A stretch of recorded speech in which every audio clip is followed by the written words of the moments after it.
not knowing what the fuck to do, but sometimes you figure it out and then you're like, cool. And that's kind of like how you learn sometimes, right? Man, we've failed and started over so many times with this Yeah. thing and learned so many lessons along the way. And there's still people on the sidelines that haven't even started. All right, welcome, guys. We got another podcast episode today. Today, I got my buddy Parker. Parker's all the way over here from Austin, Texas. I met him in my inner circle in Miami, Eric Spofford. And, we met about a year ago. We've hung out a bunch of times, and now he's up here because we're possibly about to do some business. So tell us a little bit. Where are you from? Give us your backstory a little bit. How'd you get started and what industry you're in? Yeah. So I'm 28 years old from Austin, Texas. I'm in the senior living industry as well as real estate investing. Those two businesses go side by side and kind of feed each other. So in the senior living business, we do assisted living, memory care, and home care. And then we've got to have buildings to operate in. And so we own the real estate side of that as well. And the two kind of feed each other. Wait, how old are you? 28. 28. Wow. That's fucking amazing, right? And when did you get started? How'd you get started in that? Yeah, so kind of back up a little bit. As soon as I turned 18, I got my insurance license, and my family's got an insurance agency. So I started selling insurance, just joined the family business as soon as I was of legal age to do so. Actually, was doing it a little earlier than that, but at 17, I was in the office doing all the fun stuff, and then got my actual license when I was 18, and grew up in an entrepreneurial family. I mean, my dad built that business from scratch. In 2019, he was actually the #1 farmer's agent in the entire country. So out of 14,000 agencies, he was agent of the year, and that was while I was working with him. So kind of pretty cool. Got to build that with him, and I had started investing in real estate. So the insurance sales thing was great, and started stacking a little bit of cash, and then started investing in real estate. Some long-term rentals, some short-term rentals, learning about it through the clients that I got to take care of in the insurance business. So kind of got to see kind of the inside edge of how people lived. And I was really attracted to real estate. I was like, man, these guys, they've got something going on. And so that's what kind of piqued my interest in it. Started reading books, podcasts, learning about it. I was like, I need to get started. So I bought my first piece of property when I was 22. I had lived at home until I was 22, actually. So kind of some delayed gratification there. Wasn't the coolest thing in the world, but I was 22, able to. that's pretty good already. You know what I mean? Like most people are staying in there till they're 28, 29, 30. Yeah, in their definitely parents' house. didn't have to be. It could have been living a totally different life, but it ended up working out great because I was able to live on almost nothing and then start buying real estate. So got my first piece of property. I general contracted a duplex build, so I bought a piece of land, built a new construction. Oh, you went straight to building instead of like, oh, wow, that's pretty ballsy. Yeah, I really didn't know what I was doing. I just That's dove how you straight figure in. it out, though, sometimes, right? You just go in there and kind of like, you have no choice. Your back's against the wall, so you got to figure it out. Exactly. Yeah, if I'm good at anything, it's just getting in over my head and figuring it out because I'm not naturally gifted at very much. Just, I don't know, maybe I have too much confidence. I don't know what it is. But that's the biggest gift in itself, right? So, like, people are always like, you're doing a lot of shit. Not everybody, right? But people that don't understand, you're biting more than you could chew. And I'm like, there's a certain level of risk that we look at, you know what I mean? And then we're like, cool, we could do about this much where normal people don't. And then for me, and it sounds like you too, like when my back's against the wall, that's when I get creative, whether it's creative financing, whether it's figuring out how to develop something, how to do an acquisition, right, for something I have no fucking idea about. But like, if it makes sense, you reverse engineer and figure it out. And then the other thing too is like, utilize your resources, right? Yeah. Like that's one of the reasons why you're here. So, all right, so you're developing a duplex, right, in the Austin area, I'm assuming? Yep. So that was my first real estate project, and the way I was kind of able to piece that together. So I general contracted it myself. In Texas, you don't have a GC license to do that, so I was able to do that. Got connected with the subcontractors that actually perform the work because most of them were my clients in the insurance business. Yeah. So kind of knew everybody that was already going to be working on the house, and just kind of figured it out as we went. Made a million mistakes along the way. It was over budget. Spent too much time on it. Just messed everything up. Wait, what year is this? So it would have been 6 years ago. So what was that? 2018? Something like that. Something like that. Yeah. Yeah. And so I finished it in November of 2018. So I moved into that and rented out the other half. So I was able to live for free and just continue kind of stacking the cash and investing in real estate. So you got the bug. Yeah, I got the bug. You're like, I got some land. I built it. There's some measuring sticks there too, right? Because it's like it's not just buying a building that's already occupied, or as we say, put a lipstick on a pig, right? It's like you actually had to develop it, figure everything out. You know what's bearing loaded, what's not, all mechanicals, all the roughing, everything. So you learn that. Then on top of it, you got to live in it for a while and rent somebody else. That's another aspect of it, the management side. And then, do you still have the building? I sure do. Cool. Yeah. Yeah, it's been kind of a crazy property. I've lived in it, moved out of it, lived in it, moved out of it. That's your go. That's like, my go-to. Yeah. Like, all right, I'm gonna go chill over here for a little bit. Yeah, good. Yeah, it's all kinds of crazy stories with that property. I've had my mother-in-law live there before. I've had my brother rent it before. But it really gave me a leg up because I've never had to pay a full mortgage payment on it myself, and now it cash flows great. It's fully occupied with both those units, nice. And it's been an incredible deal for me. So definitely got the bug. Then started buying up some more duplexes. I was like, I could do this a lot faster if I didn't have to actually build it. Acquisitions. So started looking at acquisitions, and it just happened to be a great time in the market. And Austin, Texas market at that time, flipping out about it. Yeah, it was just kind of a quiet little sleepy market, and you could actually buy cash flowing properties there. And so what I did was just bought up as many as I could. And so built up a small portfolio of mostly duplexes, a few short-term rentals as well. And then the market just took off. So then 2020 with COVID and everything, the market went crazy.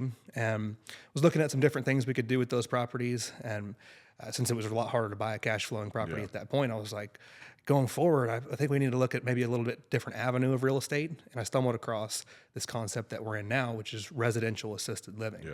To kind of pull that all together. So my mother-in-law has a nursing background. So she'd been working privately in people's homes and then in these big facilities, and saw a need for something in between. So what we came up with was this concept of luxury boutique style assisted living. So that's what we ended up jumping into. So we narrowed it down to the zip codes that we wanted to be in, got very granular on the data, learned all about it, and then just started cold calling off the license list of assisted living communities that were in the zip codes that we wanted to be in.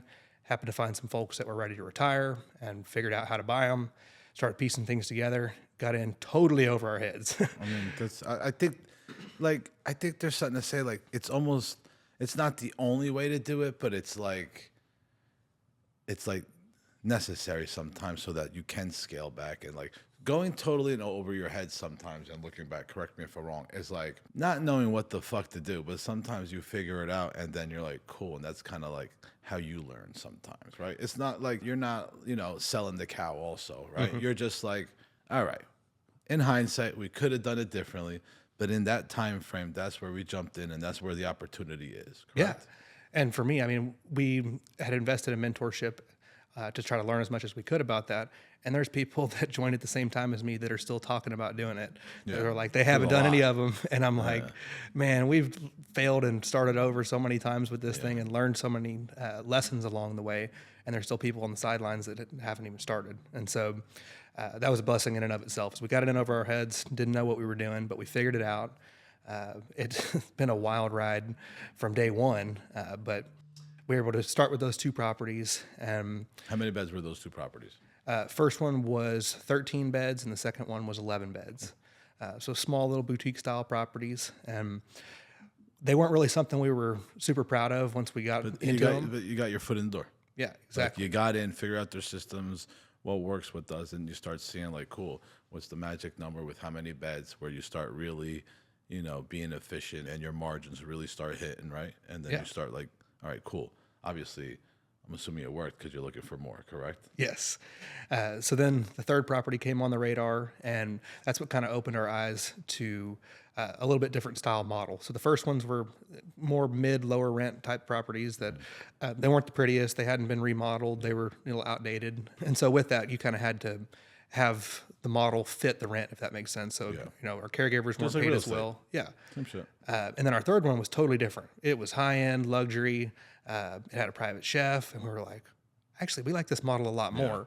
And we realized that the clientele in that model, we like dealing with better, and it just was a better fit for us as a whole. And so we took that concept, rebranded everything, remodeled the homes to match that third property, and then just kept rolling with it. So we much prefer to have a model like that where we're able to not cut any corners, pay our caregivers above market, really cater to all those unique experiences and provide a luxury experience for everybody in the building rather than trying to just make the numbers work because we can only get so much. All right. So what do you have now? Like in terms, how many beds do you have? How many buildings do you have? Yeah, so we've got four properties now, 52 beds total. Wow. And then we've got two others that are in development. So they're going to be coming online once they're finished building them. Acquisitions? Oh, building them. Oh, Yeah. You're going from scratch now. Yep, these are coming from scratch. Wow. So they're in development. They're both in Austin. And how big?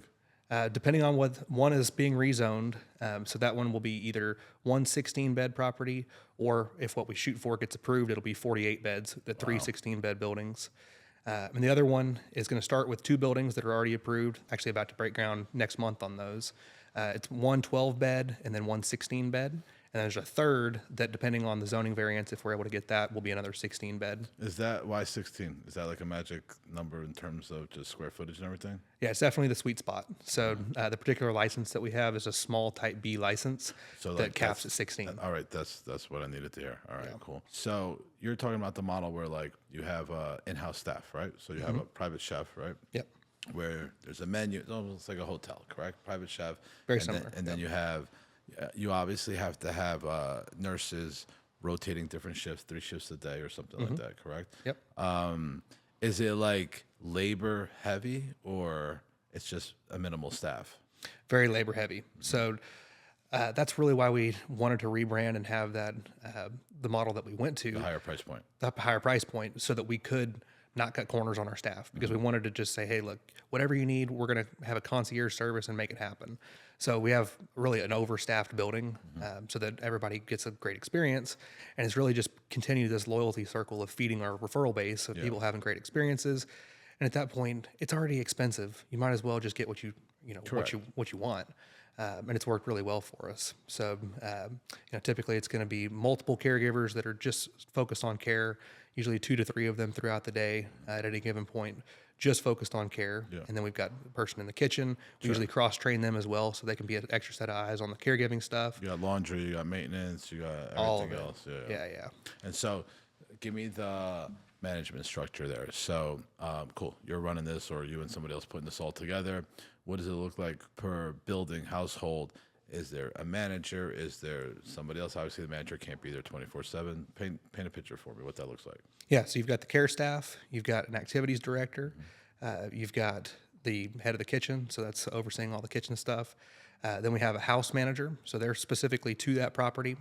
They're there 40 hours a week, boots on the ground, overseeing operations. Who's there the other hours? Is there like multiple people, or they're just there? It's 24/7, so there's always care staff. It's there 24/7. No, but I'm saying like the house manager. Yeah, so They don't need to be there all the time, or they do just 40 hours. Or they're there 40 hours every single week. So my question is like, maybe I'm not saying it right. Are there like 2 house managers, like when they do the 40 hours, right? Obviously, there are more hours in a week. Is there somebody else? Are there shifts? So then they have you team don't need leads. one. So like on the weekends. So like Monday through Friday is when the house manager is there, and then we have a team lead that oversees the weekends, and then we have an executive director that's over them. And So they're that house. over multiple communities, but they're kind of the third line of defense for point of contact if something comes up, something's going on. But the manager are on call as well. So if something comes up, they're pretty They know good they about gotta go. Yeah. Cool. All right. Very good. Very interesting. All right. So 52 you have right now, and this is predominantly in the Austin area. Yes, sir. Yep. And so, cool. Let's talk about like you're obviously starting to go vertical, correct? You're starting to cut your expenses because a lot of the stuff, your expenses are becoming redundant, right? As you get bigger, where do you see are some of the cost saving efforts that you have? Yeah, so consolidating with having multiple sites, get economies of scale with that. So we're able to buy food in bulk. That's a nice thing when we're buying food for multiple sites rather than just a one-off order. So we're able to save on our food cost. Laundry, I'm assuming, linens, everything else, right? All of it gets a little bit You better. negotiate your contracts with them. Do you do them in-house? Yes, we do. Most of your linens are in-house, right? Most of it's so in-house. that saves a lot too. Cool. Just buying it, you'd have more leverage, right? Yeah. Cool. What other costs are like your big costs associated? Food is obviously one of them, right? Is ambulatory care too, or that's just like on call and through their insurance if they need it? Yeah, so that's all on call. But what we're actually doing, so we're launching the home care side of our business too, because staffing and the payroll aspect of things is our biggest expense. And so what we're able to do, the bigger labor pool we have, allows the cream to rise to the top. So we're picking the best employees and offering the same type of care but privately in people's homes. So it's a lead funnel for the main business. So a lot of people start with maybe 8 to 10 hours of home care, and then once they graduate to needing 24/7 care, they can move into our communities and have the caregiver follow them, help get them, acclimated to the community, help them settle in, teach everybody in the community all the little idiosyncrasies that they like, and just make them feel at home. And so we're able to capture that. And then by having a bigger labor pool of employees, we're not having to use staffing agencies. We're not having to get killed with overtime because we've got more people to fill those shifts. And then we can be pickier with who works in our buildings too, because we're not just desperate, like, oh, please stay. You've got to be here. Yeah.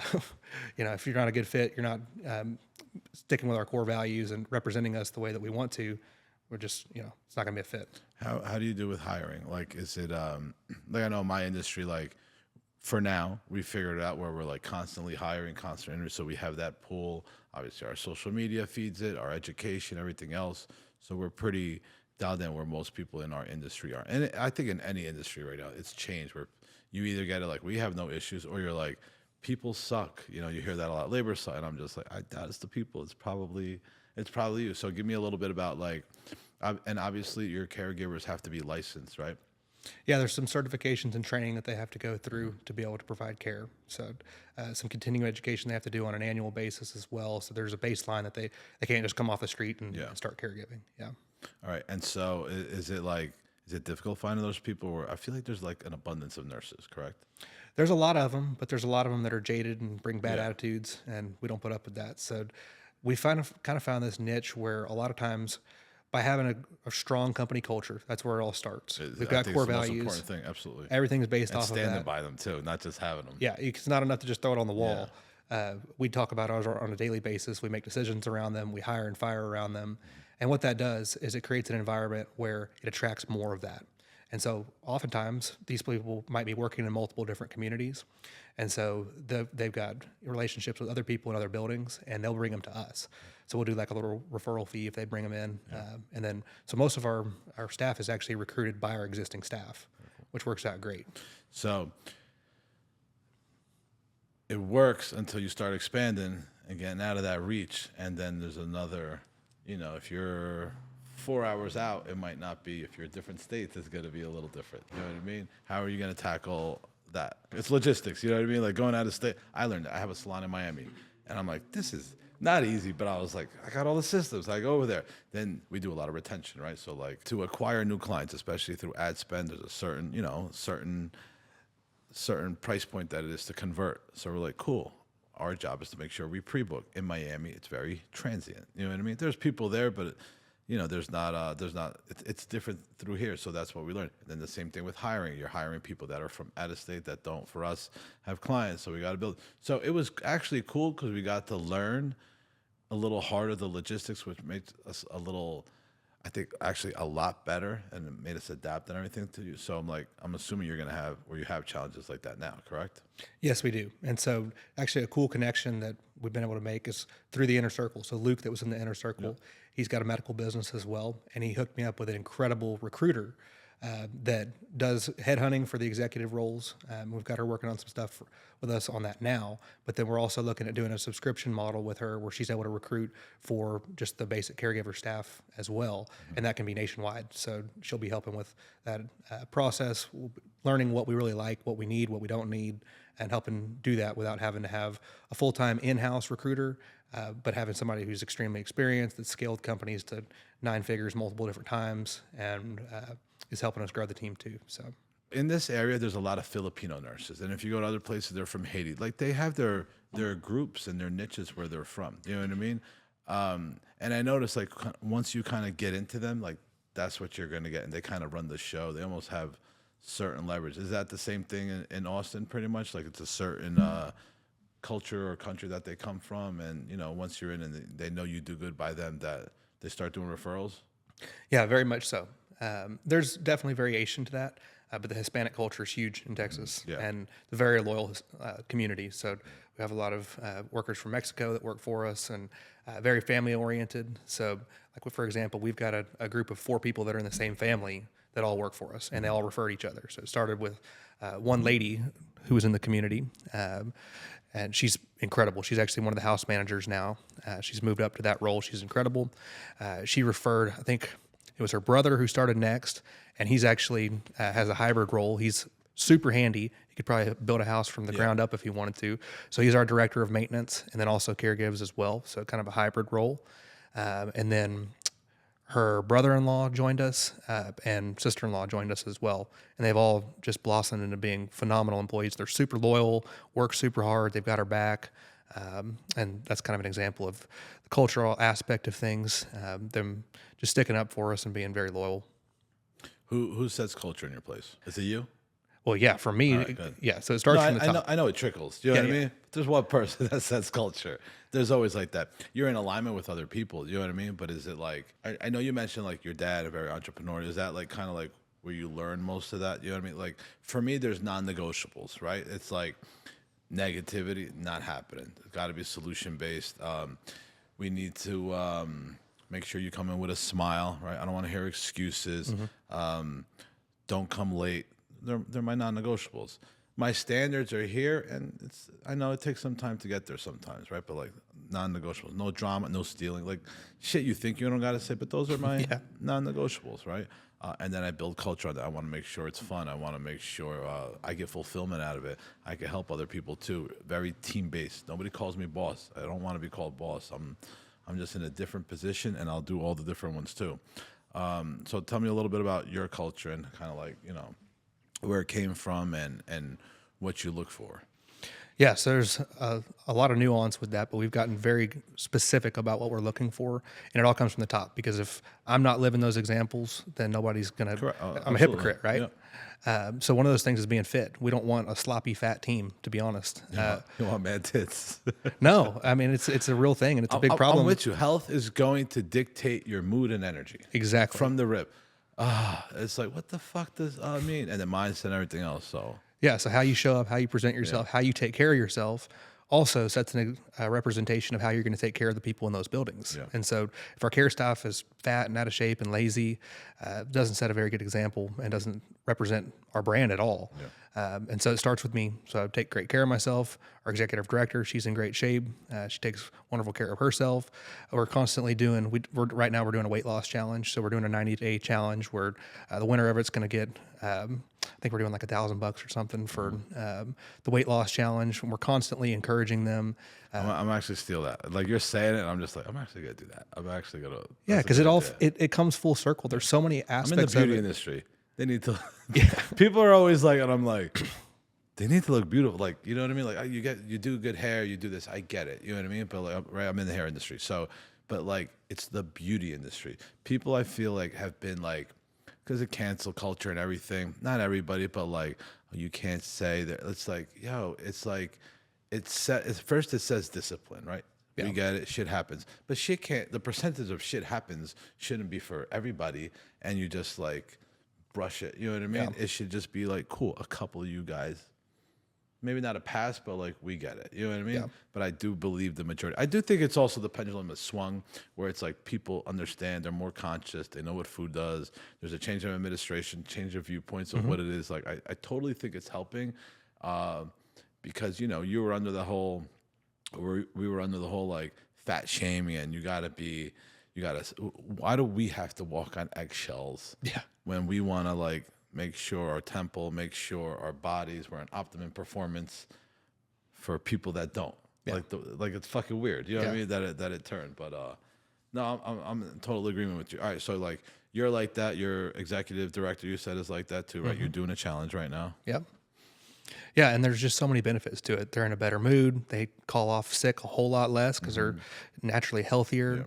Yeah. And it just spreads a positive energy, right? I'm sure it rolls into clients too. Like even though they're elderly and everything, you have people that are like going to push a little more. Let's exercise. Let's do this. Like it's not just, hey, you look good or you have a six pack, right? It's not cool, about that at all. But it's a belief system also, in the sense of like I believe when I'm sick, yeah, I'm run down and shit like that, but probably I'm not at my best in terms of like what I was eating, or you know what I mean, or traveling too much.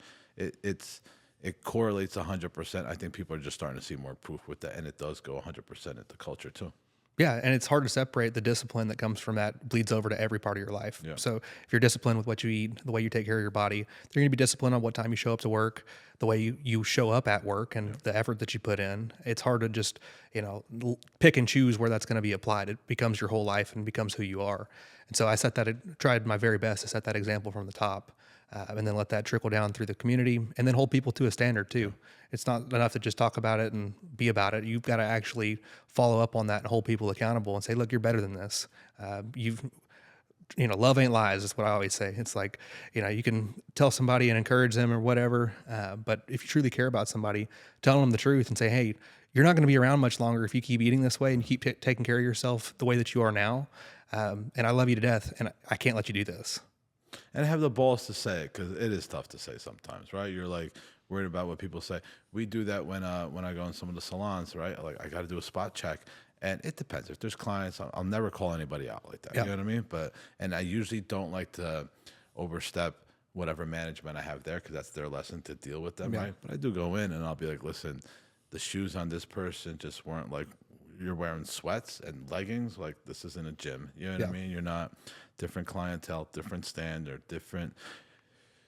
You're always going to be like this. You just don't want to be like this with what's acceptable and not, right? The Exactly. culture be like that. So it's like It's a and, you know, standard. yeah. And then you also pick and choose some of your battles. But so non-negotiables were there, Yeah. right? Yeah. Standards here. I'm okay with it doing this, right? This, don't come down here. That's just, that's a no-no. Hair and makeup have to be done, right? Your nails have to be done. You have to care about yourself. It's the same. I know it's beauty, but it's the same industry, because I also know that if you take care of yourself, you're going to go above and beyond to take care of another human being. If Exactly. you don't take care of yourself, it says shortcuts. It says not time efficient. It just says so much. So it's very interesting. Very, I think we're in the same alignment when it comes to that. Yeah, absolutely. And I've got kind of a quick little story that was pretty cool. A couple years ago at our Christmas party, my wife and I sat down to eat. Our whole team was there, and we ate a little bit different than some of the team. You had different meals. Yeah, we had our macros, Yeah. You had a scale? I didn't have a scale that time, but just eating lean meat. Yeah, you already kind of eating know right. what it was. Yeah. Yeah. And so there was a couple employees there that were struggling with their weight, and we had a private conversation afterwards. Because they were new to the organization, they didn't know what was going on. They're like, "What's up with that?" And come to find out, they'd been struggling with it. They didn't really know what was going on or how they could help themselves, because they just didn't know. I said, "Dude, I will gladly point you on the right path."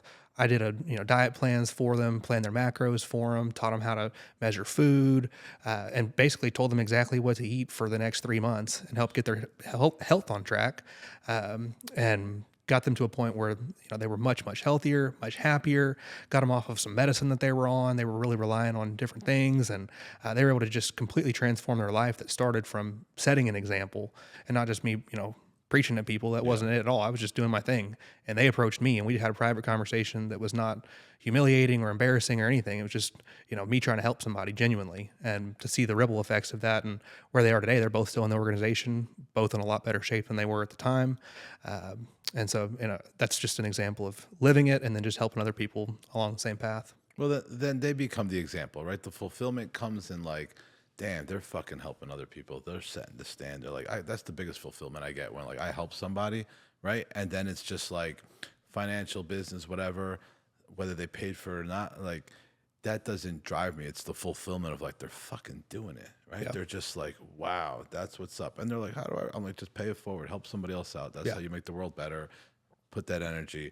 I just keep putting that, just paying down on my karmatic debt. Boom, boom, boom, boom, boom. It'll take a year to eventually it'll come back that way. I'm not 100%. counting it. You know what I mean? So like that's definitely how I live my life. I was just on the phone with somebody too, and he's like, "Yeah, you're doing good. You're removing bad karma." And I'm like, "That's not that I'm removing bad karma, but I'm just like good karma, good karma, good karma. Yeah. Not keeping score. Good karma, good karma. Eventually, it comes. People understand that energy. But when you could help change somebody else's life and do that, and then they start doing it, you're like, yo." That's what's I love up, it. Yeah. Right? You're like, you get to smile. You're like, it's not like when you're sonning somebody, like, I taught him what to do. Like, I never take even credit unless, you know what I mean? They tag me or some shit. I'm like, yo, that's what the fuck is up. Yeah. And then money's not going to replace that. Anything else? We do these things because we want to see how far we could go. We want to grow organizations. We want to give opportunities to people. For me, I get to touch so many. I have, I think, like 70 stylists, primarily women, that work for me, and they all speak different languages. Meaning, like, I don't mean Spanish and English. I just mean like love language. Some are money. Yeah. Some are, significance, certainty, whatever it is. And you kind of develop the skin of learning how to talk to them, and it's really fun. The psychological, aspect of it is like, how do I got to talk to you to get you to do that? Yeah. Because a lot of people, I think a lot of leaders struggle with like, I told them what to do and I don't get the results. And I've learned, I'm sure I used to be like that too, but I've learned like, if you're doing something and you don't get the result, what do? Change your approach. Yeah. And then what do? Change your approach. And what do you keep on doing? Changing your approach until you get the results. But I think people just get stuck on like, I already told them. Yeah. I did all the work. I don't understand why they're doing it. And it's the same thing when if it's like me, if it's buying real estate, doing an acquisition, figuring out. I get no's all day. I'm so cool with it. And if I want it bad enough, I like the problem is like I get whatever I want, not given, but I'm just so like determined to get something. Now it's just in the aspect of it, is it worth it? Are there consequences? You know what I mean? All that stuff. But like I developed that skill where I'm persistent, and I utilize my resources and put it together, and my outcome is pretty good. I've just gotten a lot more efficient and streamlined into like, what am I actually going after? Yeah. Is it going to benefit me? What are the rewards? What does it do for my family? How do I feel about it morally? Right? What's my code and stuff like that? And it's not a baseline of this is what it is. Sometimes I do this and it goes here, but then I know it's to get here. Sometimes I don't know and I feel like shit. And then afterwards you're like, all right, it was the right move. You know what I mean? You need some validation, but no, it's really interesting. You know what I mean? When you say it like that, because that's the ultimate. Like when you pass away, when you're in one of the homes that you have, right? Or one of the nurses are talking to you, like you're gonna have some time to sit there and just figure out like, not the whole what it was all about, but like, was it a fun ride? You know what I mean? Like, did you get fulfillment, or did you just make a lot of money and just like, Yeah. nobody's gonna remember that part. Yeah, that's been one of the coolest experiences that it was totally unforeseen. I didn't expect this to be the case, but being somebody in their 20s, getting to take care of people in their 80s and 90s, we've learned a lot of wisdom from these people. I mean, they've been through so much, and the greatest generation, they call them that for a reason, and just seeing how they get to live at the end of their lives. And it's a huge blessing for me to be reminded of that on a daily basis and seeing what really does matter. It's the relationships over everything. We do get to take care of a bunch of very affluent people who build big businesses. And one of the coolest things that I got to see was we get to see people who their employees still come visit them, that they worked there for 30 years and it's been 20 years since they were employed by them. Yeah. And they're still showing up and paying their dues and paying their respects. And that means something. I'm like, that's the type of company I want to build, where people are coming to see me when I'm 90 and 100, whatever it is. And that's really special. And we picked up all kinds of tips and tricks from these guys. And it's really special to get to experience that and just be reminded of it on a daily basis of what's truly, every day is a blessing, right? And you're reminded of that when you're constantly seeing it. Legacy. That's what I want to leave. I want to make sure first, like, I want to make sure my kids, like, I have a 13-year-old boy and I have a 4-year-old girl, right? And my son is like, he's trying to get interested. He likes the lifestyle we live. You know what I mean? And I go back and not back and forth. So like growing up, it was like, cool. If you want something, you got to work for it, right? You got to get a job. And I get it, right? And now like my social class changed and my finances changed, where I'm around wealthy people. And like I noticed their kids aren't working at Burger King and shit to like learn the business and shit like that. They actually don't want them to, and they want them to have the life experience and everything. Doesn't mean entitlement. Some of them go that way, but it's like, and that's where I'm at with my son. And I'm saying that because of legacy. It's like, cool. Do I have to make him go through the bullshit that's probably not going to be necessary just to know what $1 is worth? Or, ready, do I change my approach and figure out a different way to teach him? Because Donald Trump's not like Barron. You got to go fucking wash the dishes to show you, do something on the golf course. He's not doing that. You know what I mean? Yeah. So I don't have the answer to it, because I'm still like, I still kind of like, yo, do this if you want this, a reward. But I think a lot of them switched them to like not a reward but fulfillment. You know what I mean? Because that's kind of like where I've been in the last couple of years. And like, doesn't it make you feel good? All right, that's why you should do it. Yeah. Because I think it's very fleeting if you reward, especially monetary. It's like, cool, you got money. It's like, because it's like, once you hit your goal, then what? Yeah. Then what? Where are most people, Americans, stuck? They get a paycheck, they bought the car, bought the house. You know, they're all like flatline right after that. And then what do? Start complaining about taxes, politics. It's not. It's like, yeah, but you also didn't go with inflation or nothing else. You stayed here thinking you were fucking good with this job forever, this career, and you don't make those, you know what I mean? Like that's, and the relationship and everything else. As much as food is important and mood and everything, finance is just, right? It's like, finances are cool until you make less, and then you're married, and you got to tell like, yo, we got to make some cuts, right?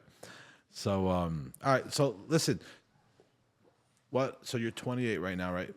What's next? What are the next couple of years look like for you? And what are some goals that you have? Not just this is the business that I want, but like what you want in life. You know what I mean?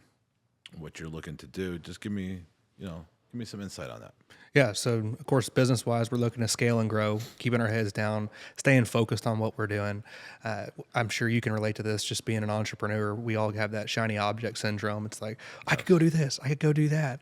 And most people just need to dive in on what's working for them and what's right in front of them. Yeah. And the gold is right there. And so that's what we're focused on, is keeping our heads down on this business, taking it to the direction that we want to, and just not letting up. And so business-wise, we got a lot of big plans that we're doing. We can go as in-depth as you want on it, but it's a lot. Well, give me a number, right? Yeah. Because like we all know, like you want to scale and everything, right? With all due respect, that's cool, but like, you know, it's 2025, right? What does the end of 2025 look like? Or 5 years, you get to pick it. Like, how many beds we're gonna call it that you have? You know what I mean? What are you looking to gross? Are you looking to exit? You know, Yeah. what's your game plan for it? Yeah, so maybe exit and do it again, right? Yeah. So by 2030, we're going to have 500 beds. We're going to have about 350 home care patients, which will be about 100 million top line. At that point, we'll have some options to potentially exit the business. If we're in alignment with that at the time, that's something we may consider doing, exiting and then probably starting something similar and doing it again. So business-wise, that's where we're going to go. We reverse engineered exactly where we need to be by each point in the journey.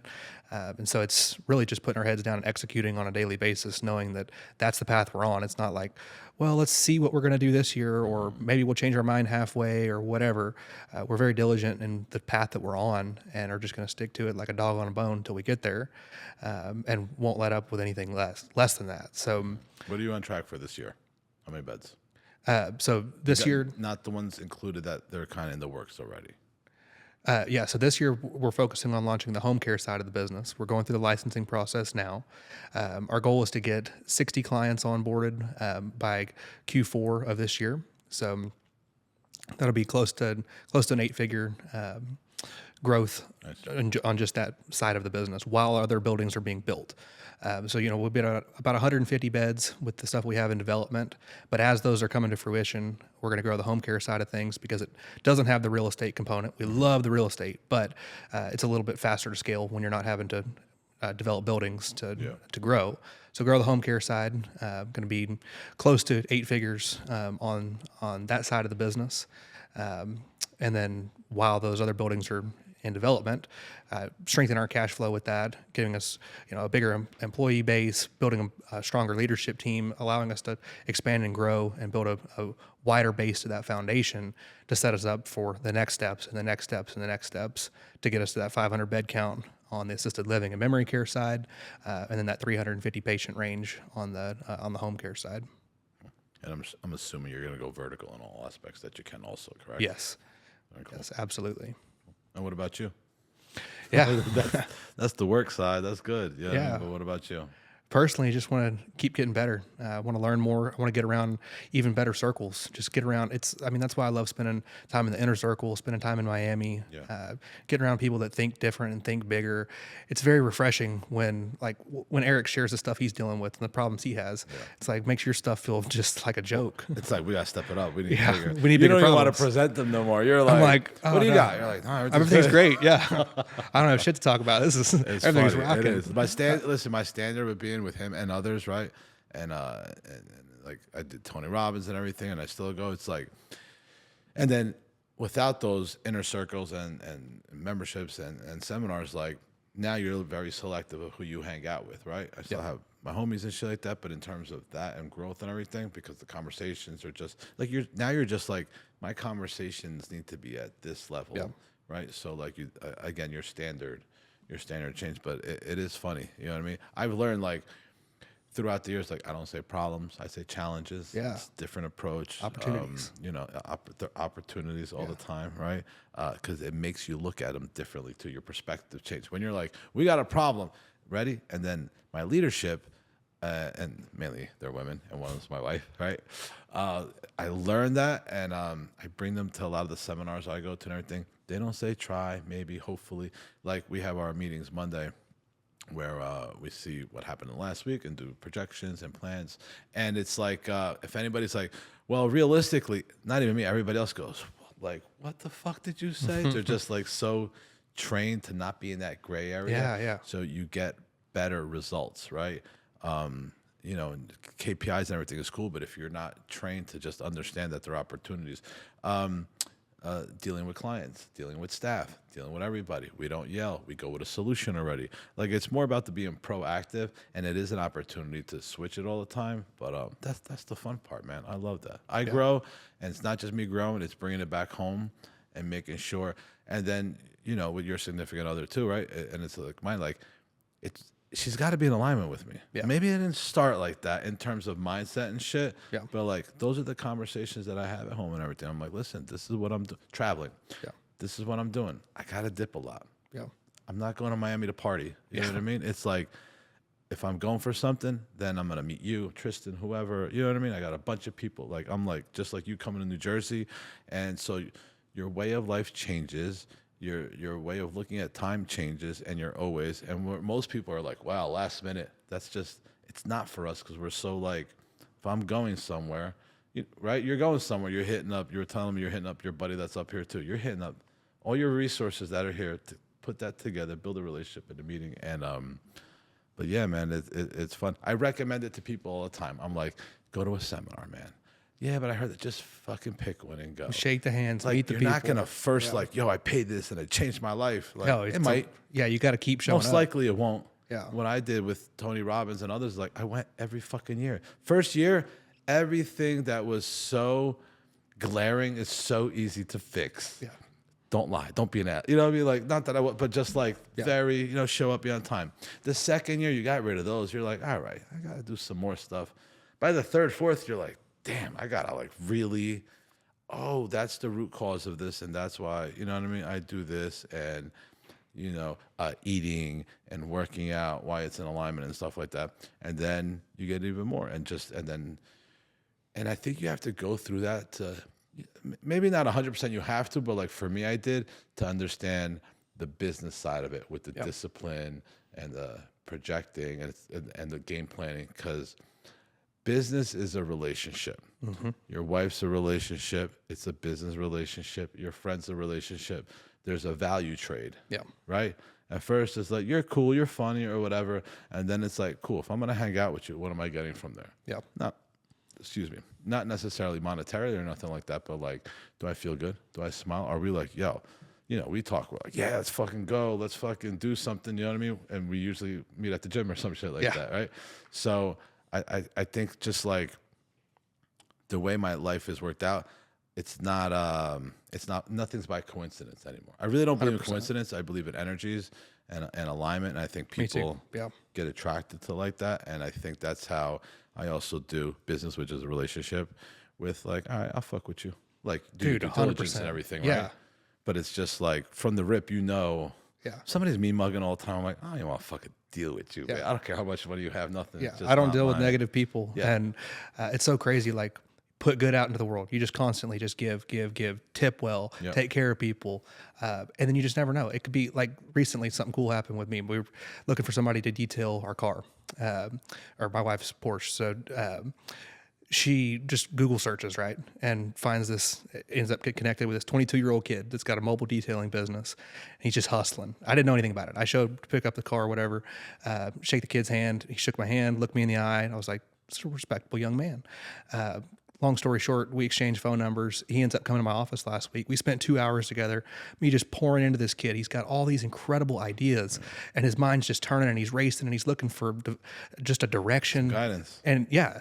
And so I just sat there and just poured into him, and it made me feel so good to be able to share some of the lessons I've learned, what's worked for me, what hasn't worked for me, give this kid a little bit of advice, and then just be a sounding board for him.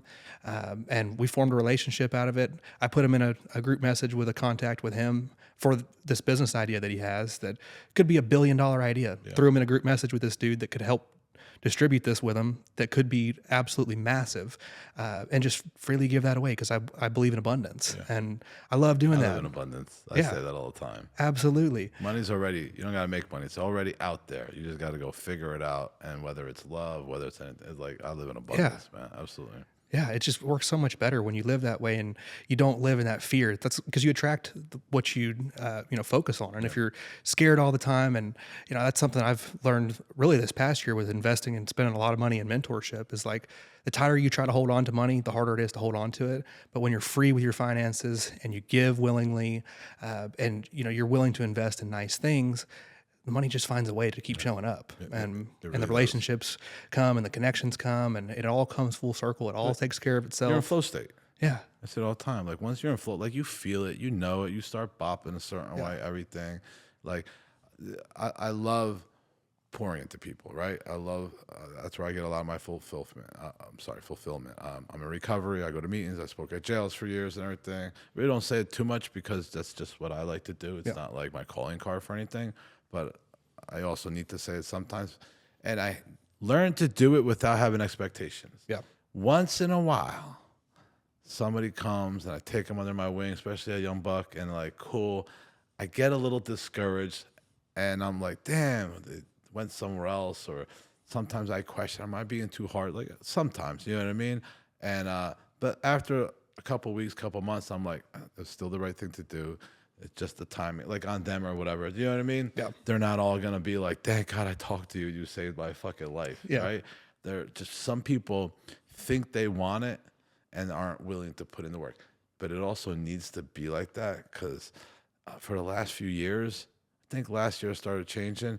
COVID, a lot of PPP, DL monies, all this shit people spending. They were just like, that's the whole like stay home, that attitude that it's like, the IG persona. Mm-hmm. You don't got to work hard. You just got to find the right thing and just make stupid money and live in Miami and scam everybody. And right, just like the facade of that. And I think it's a good realization. It's starting to hit, like, no matter what you do, this is 24/7, 365. Everybody says it. It's like 24/7, but on call. Yeah, it doesn't mean, but like, you got to work. There's no like weekends off. Mm-hmm. Like, I'm gone for a month in August, right?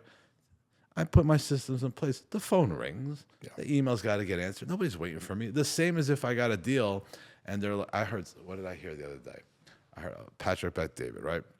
And he's like, I moved to Fort Lauderdale and I was looking to buy a house or something, and I found a realtor, and I think he bought a $40 million house, and then he had relatives, everybody else. He's like, so I called this realtor and I'm like, look, I'm really trying. He's like, cool, call me. So he called him.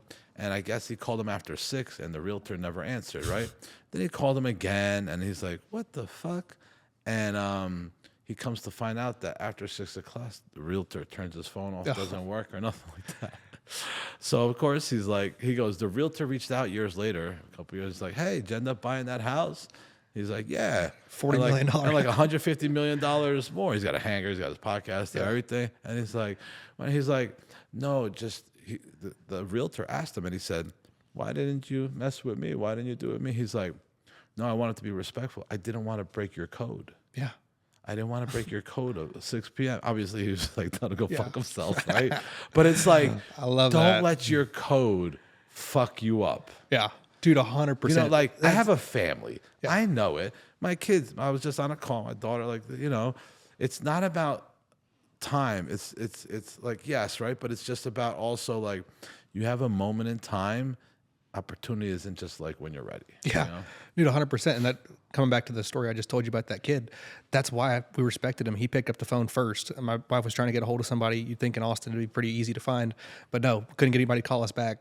This kid picks it up. It was probably after hours when she called, and he handles it and he was on it. And my wife comes from a sales background too. And so we respect that. It's like, not everybody's willing to do those extra things and be on and be available. And so when you come across it, you're like, oh, I'm willing to pay for that. That dude's The hustling. value just goes up. Yeah, exactly. It's like I like that kid. it's like this guy here. I was telling him like, listen, I got the mastermind happening in Portugal. I got a couple options. It's next week. I know your wife's pregnant. I know everything. You know what I mean? Like, are you down to go? You know what I mean? And I'm like, I'm trying to explain to him, right? I think he said yes. I'll try to explain to him like it's a once in a lifetime up. It's not coming again. I hear people like, you'll do it again. I'm like, I'm not gonna fucking do it again when it's convenient for you. Like, this is what it is. You show value, you will be rewarded. Not on a 1-to-1 ratio. It never works like that. It's like that it'll happen. Yeah. Not on your time. Yeah. It's the same for me. It's not just like for him. But the value and the people that see it and everything else is just like amazing. You know what I mean? Because they're like, oh, this motherfucker shows up. Yeah. Because what gives you value? Why are you and I talking? Because you get shit done. Cool. You don't negativity. You're solutions based. I only fuck with people that are solutions based. Yeah. Families like that too, and that's that that line sometimes, right? But like then, all right, you know what? Then it becomes my standard. This is how I work. This is where I go. I don't come when you want to go. You understand the value of time at whatever age you are, what it is. You know what I mean? And then you're like, cool. You only mess with those people, and then at that point, that's when you really start like elevating. Yeah, you got to do all the work, proof of concept, your business, get it off the ground, and everything. But once you line up with those people, and then, pay for it, because it's not free, right? Then you understand, like, oh, okay, I'm actually buying back my time, Dan Martell, right? And also jumping. I always say, like, write a check for speed, right? Like, I'm willing to write a check for speed. Sometimes if there's extra zeros, I hesitate. I'm like, let me just make sure. But I write for a check for speed. But no, that's awesome, man. How long are you here for?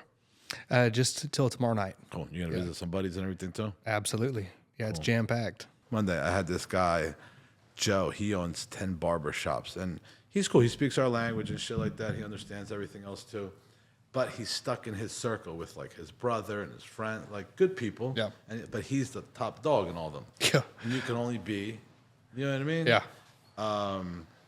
So it's cool because he was like, I'm not his competitor, even though I'm Salons. He's in Jersey. He was interested. You could see he was like, so what's the inner circle about? What's this? You know what I mean?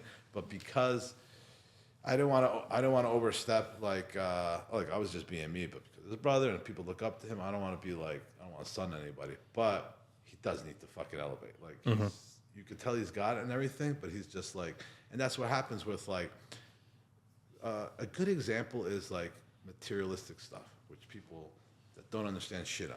So he's like, nah, I'm just gonna keep the simple car, the simple house. You can't elevate. Yeah. You have to understand and break those barriers. You don't gotta keep it forever, but like, It's a mindset thing. it's a mindset. Totally. The opportunity. Listen, I bought my Lamborghini last year, right? Yeah. Well, this December was a year, and I have a Porsche. I got other cars this year, right? So when I bought it, it's a big fucking chunk, right? I did my math, and my math is usually like, I can make it happen. It's never just like, oh, I got this plethora of cash laying around. Yeah. As soon as I got it, my income started significantly jumping within the month. Yeah. People talk to you differently. Opportunities are different. It's the measuring stick. I tell everybody. They're just seeing like, oh, you do something. You know, clothes is that, but it only gets you to a certain amount. Then there's a different type of clothes. You see a woman with a Birkin bag. You just say, oh, those aren't easy to get, right? It's like same with cars and shit like that. You see somebody with a private jet, you're like, must be fucking doing something. You know what I mean? So like, when you can't get it, it's like, all right. But like when you understand that measuring stick of like performance and shit, some people have bullshit. They rent stuff and everything. We understand. But it's up to you to do your due diligence and figure out who it is. But it changed my fucking, not the car, but the process of it and everything. And then it changed. And then having the delayed gratification of this is a goal I'm working towards. And like, what's the point of working hard for not to be able to enjoy any of it, right? Well, it's insecurity and fear, right? Fear, like, what will other people... Yeah, I've been through that where it's like, I remember I lost a group of fucking girls, right? And the main girls and everything. And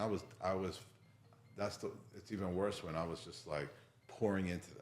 Like, yo, you could be the education director, you could be this, resources. I'm very open with like, look at your numbers and shit. And meanwhile, she's going from salon to salon, popping shit about me and about my lifestyle and Miami. And I let her stay in Miami, right? All this. And they're cool with you. And then one day she was like, I'm like, yo, give me feedback. Like, what's going on? Where am I? And I wasn't even saying to her, help me. It's like, well, the salon needs to do better this. And like, she's like, and you know what? Like, just maybe like, you know, you're a little flashy with your Rolex and this. When I heard that, I was like, oh, like, you know, when it clicks? Yeah. Because, you know, I sat with it and I was like, do I got to change? Yeah. Do I got to hide? You know what I mean? Or do I like this? And what happened was like, I excelled past her. I'm like, oh, you're no longer, not an asshole, but like, the new group of people that I hire are going to be hired based on who I am now. You got hired on who I was before. So your thing is like, you've changed. Yeah. Right? And that's what happened. It was the best blessing in disguise because she took with her the other 2 cancers. New people that come in, they know I got the car already. They know I got this. They're like, that's my boss. Yeah. That's this. Yo, And they're excited for you, right? And he's going to teach me. Yeah. So there's different levels of the growth too. Dude, which was 100%. cool. And but that was that point where I was like, do I cover it up? Do I not wear my fucking Hermes shoes? Do I, you know what I mean? Like now, and I knew for me, this is different for everybody. I knew I did it the bad way growing up where it was like, fuck authority, fuck everything. What it really was I just wanted to do whatever the fuck I wanted to do. Now I do whatever the fuck I wanted to do the right way, not by what you think, not by anything else, by putting in the work, by showcasing, like, I don't need you. Because if I needed her, I was like, oh, fuck. I'd be like, all right, it's gone. And also she would have the leverage. Yeah. You know what I mean? Yeah. So I learned that in the last year or two, like, not only buy back your time, get back your leverage. Always have leverage.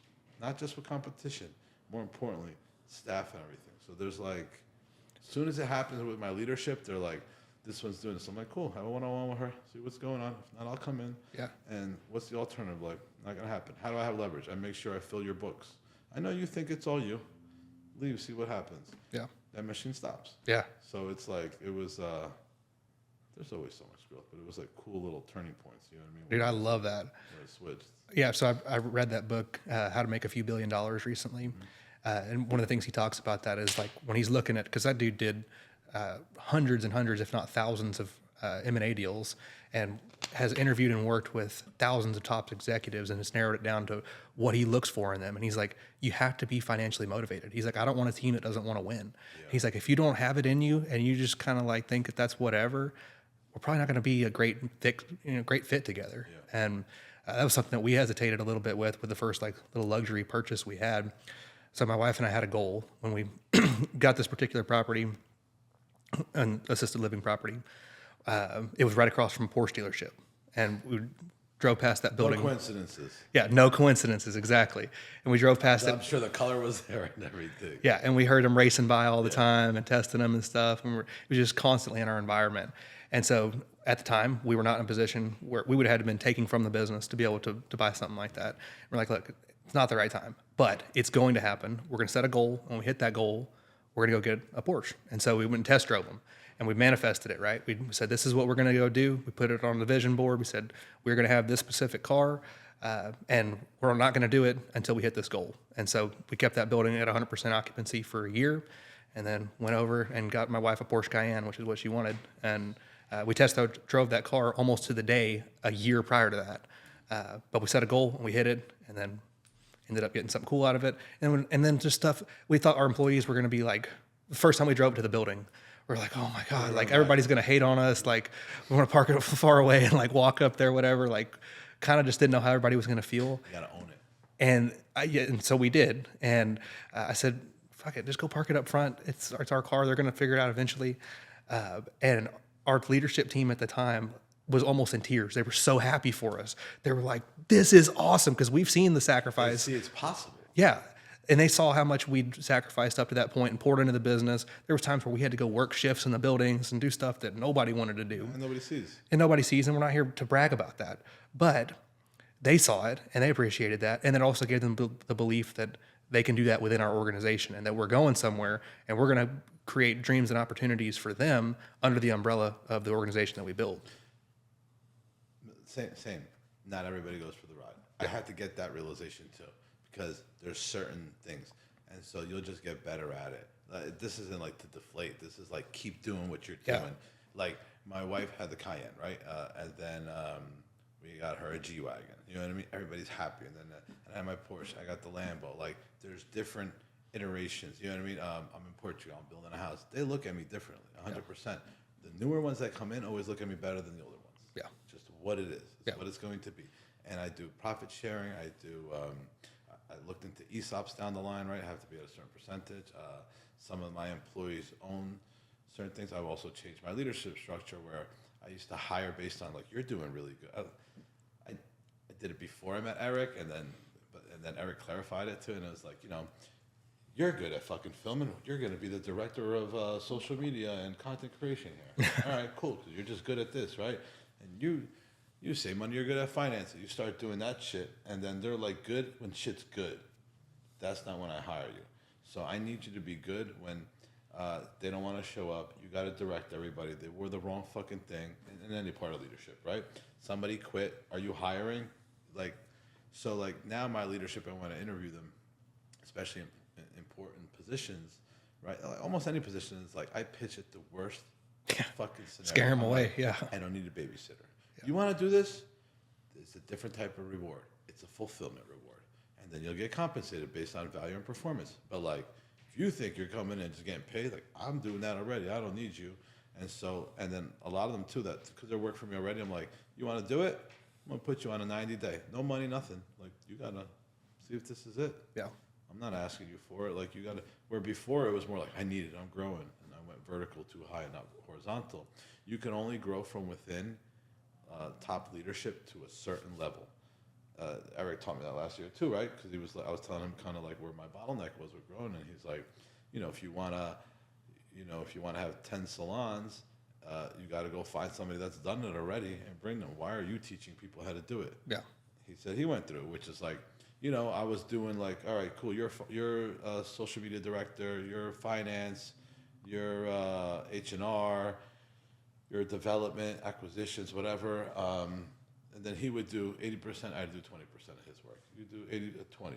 Next thing you know, I'm not doing none of my work. I'm fucking just finishing your shop. And then really it's like, why are you any value? Oh, I do most of it. No, you don't. Like, why am I hiring like that? So my standard of looking for people too, there's always one that kind of rises with you and you could guide you. But the others, my wife's included in that, like she's, for right now, has this capability. As much as she's my wife, she's my best friend, everything. Down the line, maybe, but I can't just focus on this. I got to go here and a headhunter, get the right person. Why reinvent the wheel or fucking start small? Why not go get what you need? You want to win a championship basketball right now? Who do you go get? Who else? Curry. Cool, Curry, but just names. I don't need it, right? Cool, you're going to get them. Are they free? How expensive are they? The most expensive. Okay, but what happens?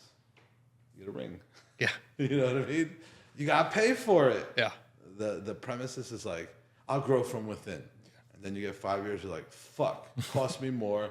They don't understand. They can't bring to this level. I'm wasting money and time trying to get you here, right? And so, like I said, there's one that's like, she's flipped. You could tell when the switch flipped. You know what I mean? The other one wants it. My wife, the other thing I learned too is like, stop focusing always on helping the one that needs it, because the other ones get all fucking pissed off like, don't do shit. She gets all the attention to help. Yeah. And then you're training them to expect that. Yeah. So it was like 2 years ago, right? So it's like I switched where I'm like, I accentuate and double down on the ones that are doing good. Build my team with them. Like, yo, you're fucking great. Yeah. I'm gonna take you out to dinner. Like, build that relationship. Yes. Everything. Cool. Now together we're gonna attack her. Yeah. Or 3 or 4, whatever. It's so much easier than even if you pass it along than that one-on-one, and it's a culture thing. Yeah. An alignment thing. Dude, 100%. Once you kind of put that together, you start.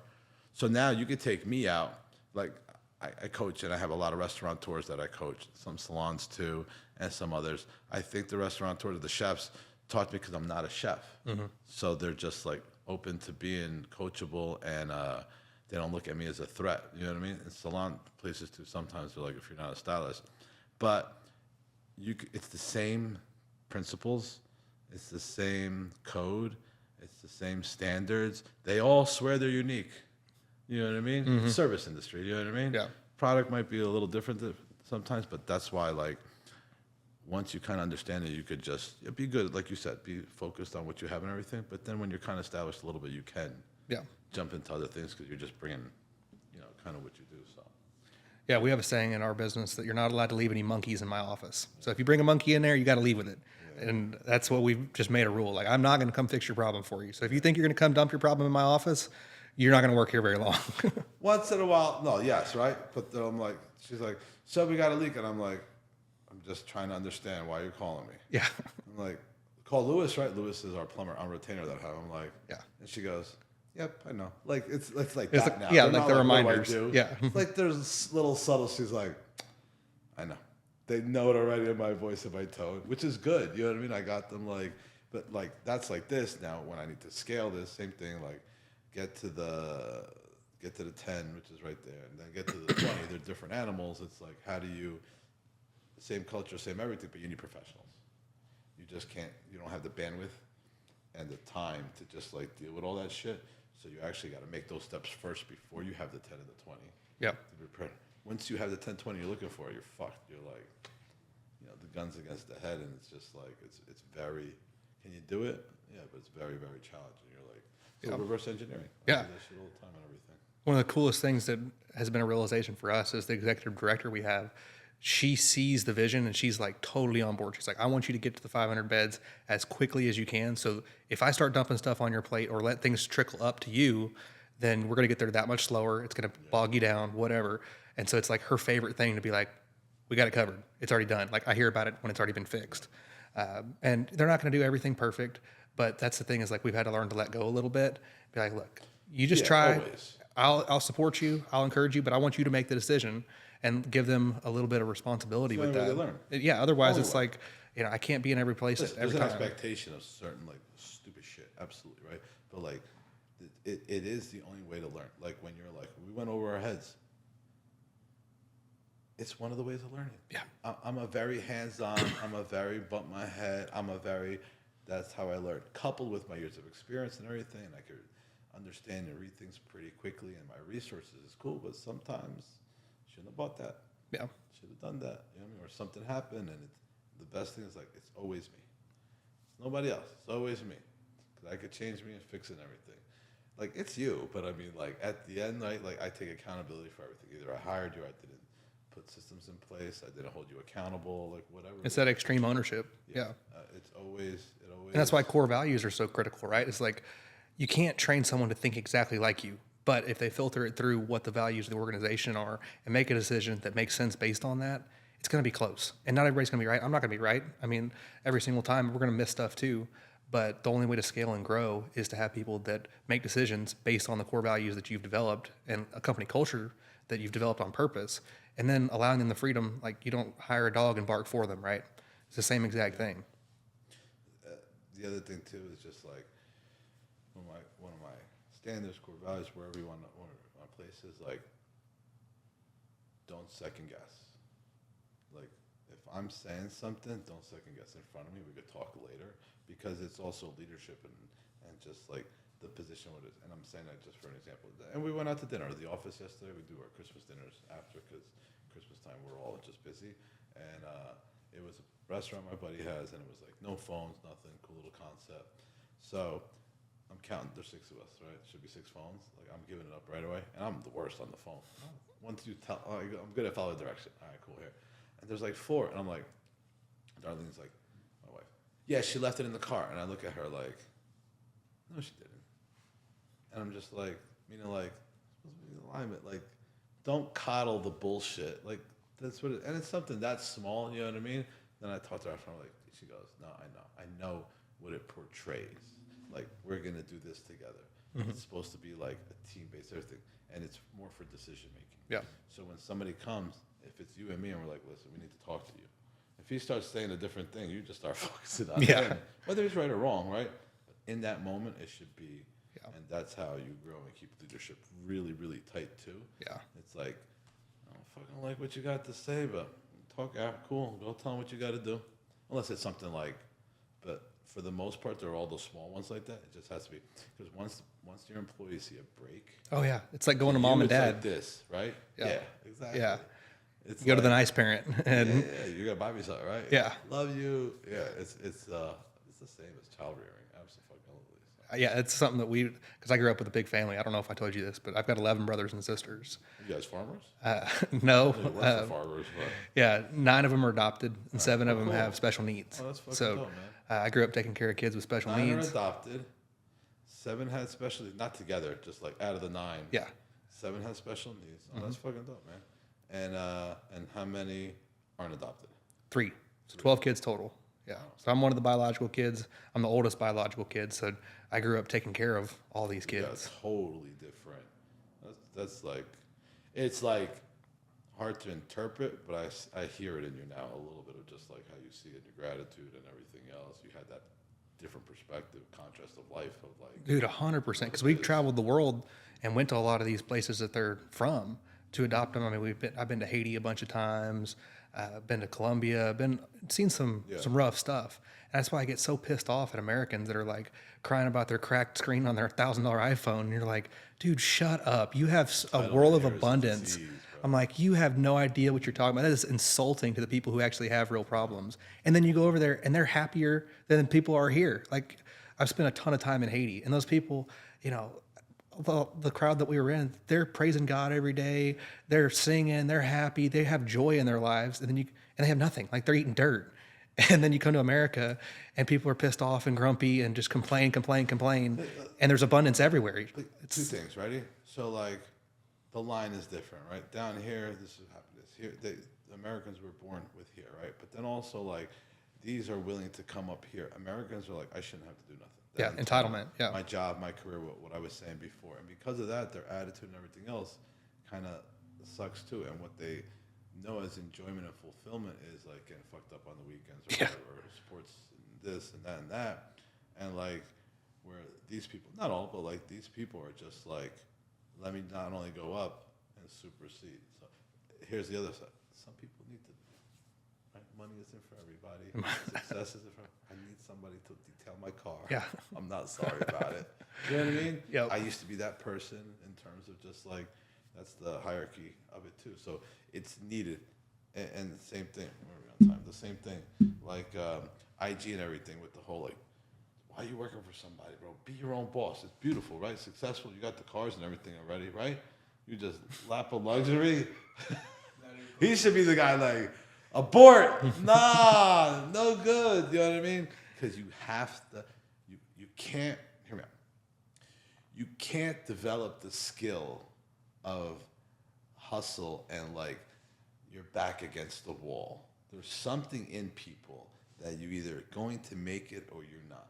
That goes for drug addicts, that goes for criminals, that goes for entrepreneurs. It's very similar gene, you know, gene or like development skill. Like, listen, I'm a recovering addict.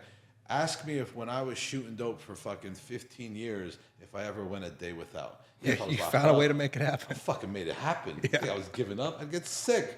There was a consequence, right? There was like, I'm going to feel horrible. Alcoholics, gamblers, right? Entrepreneurs, athletes. There's that thing. It is not the norm. People just think like, yeah, this is what I got. It is not. It is competitive, relentless. If there's cops in the projects, somebody got shot, and my shit's there, best believe I'm fucking going there no matter what. Or I'm creeping on the side like, I can't wait till these motherfuckers go out. That's what it was. That wasn't necessary for me to get to where I was. I chose that path. I wish it was, I don't wish, but like, it could have been different where like, environment guided, whatever, that same energy. I know when I was younger and I was like impulsive, rambunctious, great schools, prep school, everything. My parents had phenomenal parents. We were Catholic, you know what I mean? Like, I'm an only child. I could tell you all the shit like, yeah, my parents worked all day, left me alone. It's like, yeah, so did millions of others, right? But like however it unfolded, but that it's the same type of energy there. Now, with that being said, I'm in recovery. I go to meetings. There's a lot of motherfuckers that got clean, and they're very cool with just being clean. And they say it. They're like, I hit the lotto.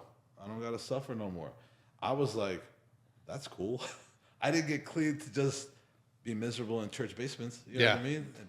And telling everybody how it works. I knew there was something. So like, imagine there was a million people like me or like you or possibly like you. You know what I mean? Like, first, we don't want them all. It's very hard work. And then on top of that, we got to be competitive even more. But second, like, it's going to devalue us. Are you willing to do whatever it takes? The answer is always yes. Right? I just have to. We were saying that I just have to pick. What is that? Yeah. What kind of car do you have? The Porsche Cayenne. What's your favorite car? It's a great SUV. Yeah. Right? But I know there's. I like 911s. Which ones? Like the base or Turbo S? Turbo S. Okay, see? Yeah. See, there's shit, right? There's like, if I tell you cameras too, you're going to say the same thing. Whatever your want is, right? What are you willing to do for it? Whatever. Yeah. It's See? Doesn't mean it's right now, but he's like, he knows. it's going to happen. Yeah. So when he knows, that's the other thing. He's going to happen. He said 500 beds in 5 years or some shit like that, right? He's like, it's a vision board. He puts, it's going to happen. Along the way, lots of times it's like, what are you willing to do for it? What are you willing to do? What are you willing to, most people will call it sacrifice. It's not sacrifice. What are you willing to trade? Yeah. Yeah, exactly. How many kids you got? 2 went on. Cool. Are you willing to leave them every fucking weekend, do whatever you have to take? Answer is easy, yes. But does it mean it's going to happen? Because then you got to deal with your wife. It's a work-life balance. That's a myth. That does not exist. I- Do you have a work-life balance? No, and I like to say it's Yeah. got to be a work-life harmony because they got to be married together, right? Yes. Like you can't have a shitty home life and expect to excel in work, and vice versa. They've got to be understanding. Like that was something that my wife and I developed together. Is like when she realized how much this lifestyle is really going to take. Like on the phone all the time, Everything. up late, sleepless nights, up early, everything you got all the time. She was like, this is I don't know if I a want little bit of an this. adjustment, right? I didn't sign up for this. Exactly. But thank God she's, totally supported all of it. And she's like, look, I understand. When you're on, you got to be on. And it might be an unexpected time. It might be whatever. Who's in control of your relationship? Me. Okay. See how like assertive he said that? I run my ship. I don't tell my wife what to do, but I run the ship. Right? Like my wife's not dictating. Like I'm going. I want her support. I want her love and everything. It's going to take me a way to figure that out. On top of like, I'll do whatever it takes. It's like, I got to talk to my wife and figure it out. She hears Miami. She's thinking I'm at 11 strippers, like the Dr. Dre video. Da, da, da, da, da. You know what I mean? I'm in the Lamborghini hose coming out. Part of it's probably true in terms of like girls and everything, right? But I'm like, he knows I'm there. I'm like, Eric, what are you doing? What are you gym workout? What are we eating? Yeah. Link up with Jesse, link up with the other people. You know what I mean? I go out a little bit, but I don't drink. I don't nothing. So I have to like, on top of all that, do a lot of convincing to like, this is what it is. But it's the only way. Then the other thing too is if you get models. So if you get Elon Musk, not all the best, but just like Elon Musk, Jeff Bezos, Grant Cardone, Brad Lee, like whoever, Eric, you know what I mean? The ones that travel, right? They don't travel with their kids all the time. Patrick, Bet David, don't travel with their kids all the time. They'll show once in a while. That's what it takes to do that. And if you're not willing to do that, you don't deserve it, right? Because there's some downtime. I love my babies to death. You know what I mean? Like my son's like my best friend, looks up to me. You think I'm going to be like, he knows. I'm like, I'm not going to his soccer games. I'm not going to baseball games. Nothing. I'll give him the best coaches. But in August, the whole month, it's just me and him chilling. In Miami, once in a while, I grab him. He likes cars. He specs out my Lamborghini. He specs out my Revuelto. Like he knows everybody in Miami more than me. He's a car head. He's 13. Car spotting. That's awesome. I'm like, I'm like, yeah, that's my dude. You know what I mean? He's like, let me get the aux cable. All right, cool. And then he's putting his music, That's so much more important to me than reliving my youth through watching him be shitty at playing soccer. If he wants to do it, I support it. So that's the whole thing. Like, I want good morals. I want faith. You know what I mean? However it looks like for me. And I want my kids to be good people. It starts with me. It's the example. But it's not the traditional. It's just not. Maybe 10, 20 years from now when I got shit going, it's more of like the traditional. But when you're grinding and everything, it's just, And it's a cop out too, right? Like I think so many people are like, well, it's all about family. It's all about family, right? So I experienced that with my dad. I mean, being in an entrepreneurial family, he built a business with a phone book and a office with no windows from ground up to being the number one in the country. And was he at all the things for me? No, because he had shit going on. But we have to live a lifestyle and help a lot of people along the way, adopting the kids that cost money, right? That's a financial aspect that we would not have been able to experience otherwise. So he did a lot of good, helped a lot of people. We also got to go on a bunch of amazing vacations and live a lifestyle. I mean, they've got an incredible ranch, a 7,000 square foot house, like a very nice lifestyle that I got to reap the benefits of that set me up for success in every single way. That wouldn't have happened if he'd have been like, nope, I'm shutting work off at 5 o'clock. I've got to go home and family's all that matters. But it's a different perspective, right? Like family is all that matters. But if you look at that long vision of not right now, but what can I set this platform up for 5 years from now, 10 years from now, 15 years from now? And what are the opportunities that are going to spawn from that by sacrificing and trading a little bit here? It's infinitely more. It is, but people have the whole like they tap out in their 30s and 40s, which is just like It's got the easier to house, sell got yourself the that job, story. got Yeah. this, my kids, like when my kids are grown, and you're like, what the fuck does that mean? You think you're gonna restart the engine? Maybe you hear some, but like the majority isn't. And so like I also tend not to hang out with people like that. Not on a fuck you, but just like they're just not in alignment. Like you know. You also tend to find out they suppress their dreams and goals to do this. They end up have some vices or outside stuff. It's almost like, not all, but there is a correlation between that because, like, remember, you have kids, everything, you're home, baseball games. There's no way. There is, but like the majority aren't that content. So what do? You do the football thing, the drinking thing, strip club thing, a gambling thing, maybe getting high thing, maybe doing other shit, right? Not all of them. There's really good people out there, but remember, you're just stunting who you are at 30. You got 50, 60, 70 years left. This is when you do it. Mm-hmm. So it's and I hang out, like me and Eric had dinner with our wives, his girl, and his sons were there, right? And we're in alignment without even. Our sons are the same age, 13 and 13. They're gonna meet, are into dirt bikes and shit. We go international a lot. We do a lot of shit. I want to hang out with guys like that. I want to hang out. I don't want to. I moved to Montclair, in a nice area. People, if I stayed where I stayed before, you get the whole like, must be nice. And I'm like, Yeah. Get tired of being like, it is, bro. Yeah. Do the same what I do. It's fucking really nice, actually. Paying first class for a fucking 2-year-old. At first, I was like, there's no way. You know what I mean? I got 5 people every time, right? And I'm just like, it is fucking nice. Yeah. You know what I mean? It's that's what it affords. My son's been to a lot of places in Europe. We're looking to go to Japan or Egypt this year. My daughter will be the same, right? The opportunities. My son, baseline has changed based on all his friends or parents or executives. I pay a lot in taxes, right? And I pay it not for the house. I pay it for my neighbors. That's who lives there. Can I ask you something? Yeah. Is it worth it? All of it. 1,000,000%. Yeah, but I did the work before I knew it was worth it. And so did he. That's the thing. If you know it's worth it, you'll get it. You're like, all right, I'll do it. Even that, people don't do it. They get discouraged all the time. But like, would you do it no matter what? And would your drive go? That's not necessarily it. For me, we know our answer, right? It's like, you're never going to see me on a park bench. Like, I could lose everything. I'll start all over. It's cool. I know who to hit up. Yeah, exactly. Yo, give me a job. What could you do? Whatever the fuck you got me to do. You know me, my value, I'll bring it here. All right, show up, move to Austin. Say no more. That's what it's like. I play that tape already, and I don't like to play tapes. Like, if I lose everything, I got a good Rolodex. Like, I got some heavy hitters. Eric, what do you need? Like this, that, not just him. People home here, it's so simple. And then your decision making becomes easier because you're like, the fuck I got to lose? Yeah. I don't let materialistic shit hold me back. Like, I got nice shit. I'm very I don't take care of it, so that's probably good too.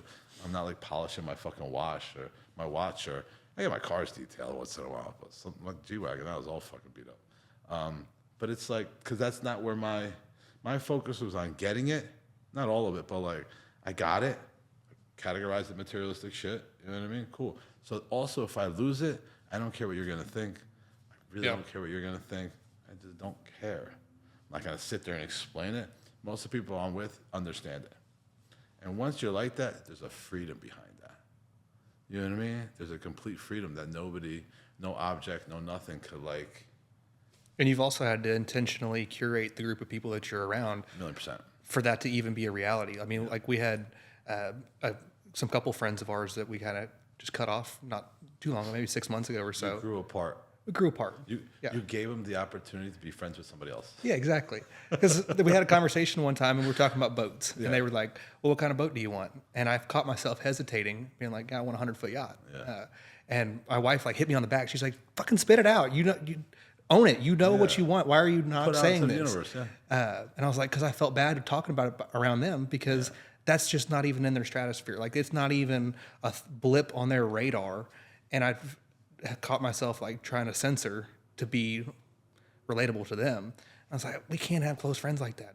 Like we can be acquaintances, Yeah, shake yeah. their hand, Show up, everything, you know, weddings, whatever. all that But stuff, we're not going to but, like, intentionally go out of our way to spend time with people. Once you like learn that. you have to change your conversations to accommodate other people's lifestyles and finances, it happens once in a while. Like I'll go somebody, they bring me somewhere. I'm not gonna fucking be strong and shit. I'll hear it. I'll take notes, Yeah. mental, and I'm like, I'm not coming here again. Good Yeah. people, like good people. It has nothing to do with money. It has to do with ideas. It's all and mindset too, Yeah. right? Because like I'm just Abundance. It's as simple as that, right? Do they live in abundance or they don't? Yeah. Especially if you're rich and you're like, I can't, like, I hate hearing taxes. I can't believe it. I'm like, what do you can't believe? You're fucking born in a country where you came here where they give you the opportunity. Pay the VIG. Yeah. You want to borrow money? Pay the interest. Yeah. It's like, that's what it is essentially, right? Yeah. Oh, that's too much. Make more money. And it's all relative too. It's like I'm just the baby in this group of people that I'm hanging out with. Yeah. But I had the mindset, and that's why I relate with you and with Eric, and can hang out with people like that. It's like obviously I'm not on that level yet, but I'm going to be, and I'm also in love with that lifestyle. And it's not something that I'm willing to just act like I don't care about or don't like, or sell myself some kind of different dream. Like, no, actually I'm going to do a little bit less. No, I've been exposed to it. I cannot be unexposed. I want it all. I'm born here, right? Portuguese culture, European culture. So my parents came from a dictator at the time, even though it was Europe, dictator, suppressed, couldn't really have too much. And then when you have stuff, and then Catholicism, which is like penance and shit like that, right? Like, don't be greedy, give this. There's a church aspect involved in that too. So they have all these things. They come to America, they hit the fucking lotto. We have food all the time, not just farming it. Like you can buy it. We have clothes. We have this. You know what I mean? My dad came in like 70 or some shit. And in the 70s, 80s, they bought a multifamily. You know what I mean? They did good, and they stopped, and that's cool. But the biggest thing was like secrecy. And that's for a lot of people, right? Secrecy. Don't tell nobody. Practice humility. Subtle. Don't have. What was the word they used? Be modest, right? And they're all, not all, but a lot of them are like disease thinking words. It stunts you as soon as you believe it and you think that, because you're like, what you're doing is like staying with what the rest of the tribe says and not looking for a new tribe or new opportunities. So because this is what that guy drives, you can't do better, or you do the same, right? And this is what this is. And so like I grew up and I was like, we're not poor. Like I go to Catholic school, prep school. I know it's not cheap. We weren't rich. I lived in urban in Harrison, right? But we had a 10 family. I'm like, wonder why he does that and shit. My dad had a used Mercedes, right? Nothing crazy, but I was always just like, and so like my visions and dreams, and I needed to leave that town. Look, I got caught up in drugs and everything first, but when I got clean and I lived there, the biggest, like I moved to Bloomfield over here first and then Montclair. When I moved to Bloomfield, I started fucking getting allergies, right? And I'm like, why the fuck am I sneezing all the fucking time? We had no grass where we lived. It was like the quickest, it's weird, but it's like the environment changed. That was a physical one, right? Mm-hmm. But like roaring of cars and everything, like it's very urban, right? And I was like, wow. And then I moved to Montclair, and then I'm really fucking certain allergies and shit. But I didn't know I lived in the hood till I moved out. And I traveled out all the time. Because you go back, especially after a year or two, and you're like, wow, it's kind of shitty over here. Like, you know what I mean? Like, it's not, but it's just, or different. How's that? Wow, it's different over here. And so in line with that also goes thinking. In line with that also goes like, spending, abundance. Mm-hmm. It's not an abundance. New York's different, right? In different parts of New York, even though it's urban and everything, a penthouse is $100 million. You know what I mean? On top, and you're like, they're spending this money in one of the coldest places, and it's like, yeah, because they live in abundance. So, me traveling to Miami all the time and other places, it's like you have to get out. You have to be uncomfortable. It sucks. It's time consuming. Everything at first. Now you like it, but like it does so much. I think he said it on the call the other day too. He was talking about my mastermind first, and he's like, I don't know. There's something about traveling out of the country, different time zone. It doesn't add up. You have that peace in the morning because they're still fucking sleeping 6 hours before. You know what I mean? Yeah. And like, you know, you're not in tune. You need to leave sometimes and then come back home. And then when you come back home, you're just like all animated. It's the same in the U.S. for different cities and shit too. You just gotta, you know, a lot of people that moved to Miami, that was a good thing for them because they just needed to move. Yeah. And just leave. You know what I mean? Some people just, now they go to Austin, now they hop around and shit. But you need contrast. You know what I mean? You don't know what money is. A good thing here too, right? I'll wrap up with this. Is like, I go to the gym in Miami. My workouts are better, everything. The people, I'm like, I go to Elevation, I'm like, yo, this is what the fuck is up. I pull up in my car, park that. You know what I mean? Here, I'm just like, I go in, great gym. I go to Signature in Belleville, great gym, everything, but you're just like, it's not the same. I don't know if it's the weather, the girls, or no shit like that, but having that contrast, you know what I mean, that's good. So Parker, listen, thank you so much for coming. I really appreciate it, man. I've known you for about a year. I know he said it yesterday or 2 days ago on our call too, but like to see the change in you, you've been speaking more, you're articulating everything a lot more. You know what I mean? You're like, I could see you see the vision. You know what I mean? Like you see the goal point. It's really cool to see, and I think everybody else in our inner circle, and even the new members there are really cool. And this is also what comes out of it. You know what I mean? So I'm excited for the future. Thank you for coming, brother. Likewise. Thank you so much. Yeah. All right. Enjoy.